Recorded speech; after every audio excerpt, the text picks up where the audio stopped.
There are two types of people in this world. At the end of the day, there are people that live in self-doubt and they live in fear.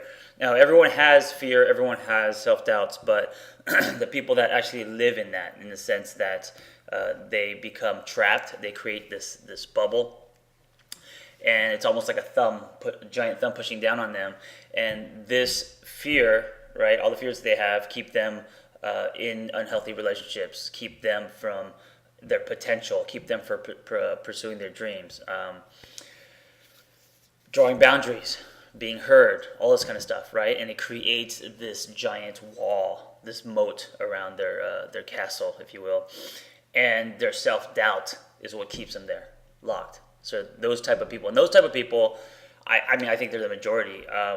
Get up every day and just kind of go through life, and they're not really happy, and sometimes they're not miserable, but they're just doing life, and they're just going through the motions, if you will. And but they're grayed out. They're grayed out like the I don't know, on a computer when you click on something and then you can't click on it because it's grayed out. That's kind of what their life looks like. And enough, you do that for years and years and years, and you become very unhappy. Then there's another type, the other type of people, more rare. They lean toward fear, and they don't really believe in failure. They believe that every time they fall, it's a learning experience to grow from. And they, of course, they have self-doubts, but their self-doubts don't keep them trapped or locked. It actually encourages them to improve themselves.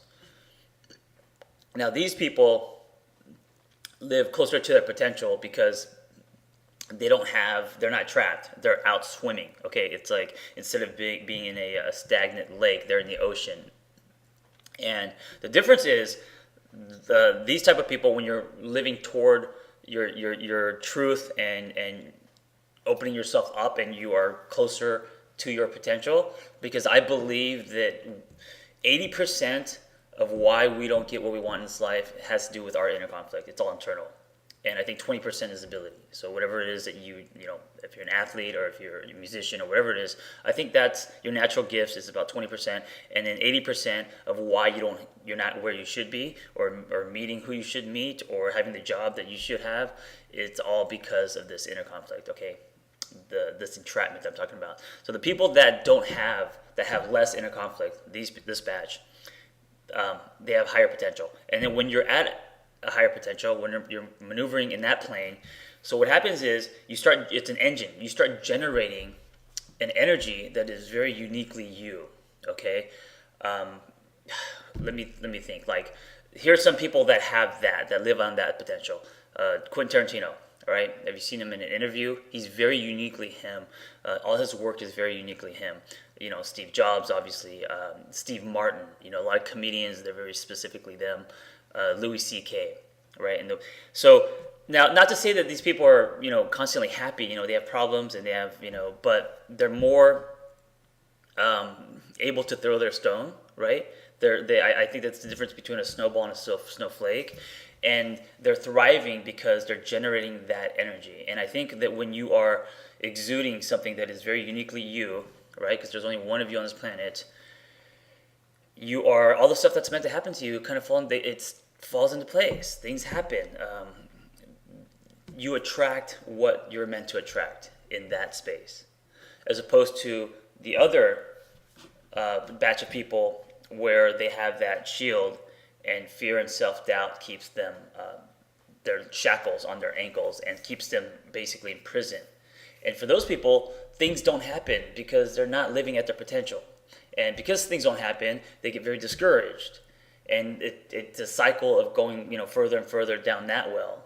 And with these people, when you're maneuvering on this plane, things do happen. You get traction. And then you get more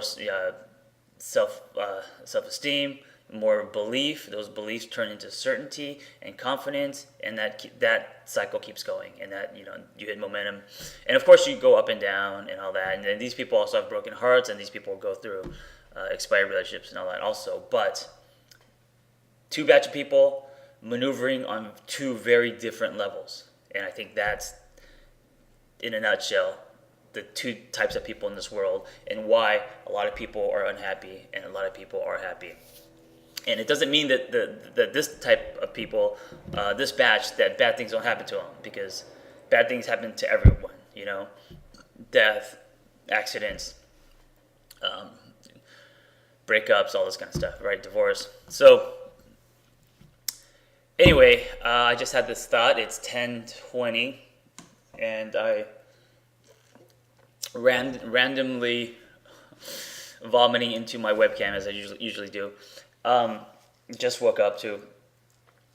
The only difference between this batch and this batch, it's not aesthetics, it's not money, it's mindset. It's the choice of how you want to think. And I say this because I don't think it's not an assumption. It's just information that I've gathered in the last 6 years from coaching all different types of people, different demographics, from kids, teenagers to adults, from rich to poor, and all over webcam, so different parts of the world. And this is what I've noticed. These are my observations, and I'm kind of the bridge in between the two, and I'm trying to get people on this side over to this side. And you do that by getting tools. You do that by exercising and stretching and getting comfortable with what is uncomfortable. But I think anyone can do it. And the only difference for you to start generating that unique energy and start getting what you want in your life is your mindset. All right, guys, have a meaningful day. I think it's Wednesday, and I will talk to you soon. Be well.